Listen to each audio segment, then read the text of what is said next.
I remember when I was probably 10, 11, 12 years old, I was helping my next door neighbor lady and cleaning out her garage, and she had stacks and stacks of National Geographic magazines, right? So instead of taking them to the dump, I actually took a big stack home with me. And I started looking at the pictures and the photography, and it was just amazing, you know, all around the world and stuff. And it just really got me thinking, there's people out there that do this and make a living at it. So, you know, that was in the back of my mind for a long time. You know, I just loved the photography. And then when I got older, I started to, I worked at BASF here in Wyandotte and did a couple other things, and decided that working in a factory is not going to be, you know, for me. So I started to pursue photography, and eventually I moved out to Colorado and lived out there for about 5 years, studied photography, worked with a couple of photographers there as their assistants and stuff. And then I moved back to Michigan, and I was lucky enough to get a job at Ford Motor Company as a staff photographer.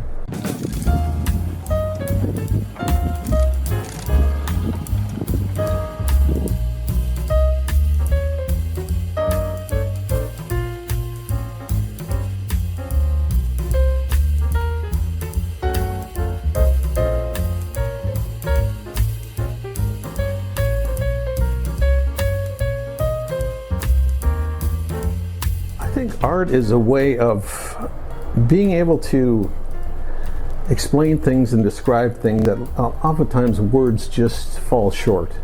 You know, and I find that with me. Sometimes an image, say this black and white image, it says things to me.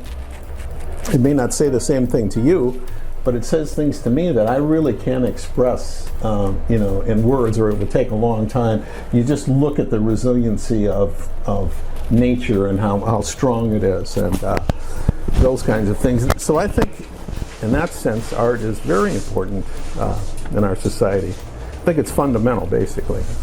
You've got a passion for something. I don't think there's anything better that you can do than your work be something that you really get excited about, and you want to go into work, you know. And that's one thing I can say. I was very lucky to be a photographer. Even though it was an industrial photographer at Ford, it was still photography, and I feel that I was very lucky. If I were advising somebody now about a career in photography, I would say you've got to do the work. You can't just buy a camera and think that you're going to take some pictures and they're going to be pretty pictures and you're going to make a living at photography. Everybody has a camera now.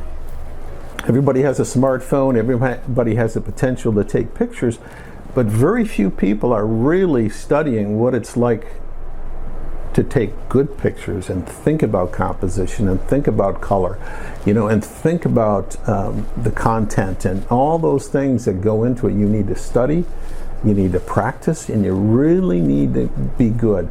A degree in photography really doesn't mean anything. It's your book, it's your photographs you have. That represents you as a photographer. I think probably one of the most important things we can do, especially when we get older, like I am, is to be part of society, be part of what's going on, and volunteer, and be a part of your community. You know, whether it's supporting the arts or, you know, coaching a little league or whatever it is, become part of the community. And the artistic community is a very important part of the overall community. You know, I've been at the DCA for about a year now, and I've got to say it's probably one of the best moves I've made as far as getting myself inspired again to get into art and photography. You're surrounded by other artists that are a lot better than me, but I still feel like I've got my passion back for photography and for the arts, I think because of the DCA, so I'm very happy.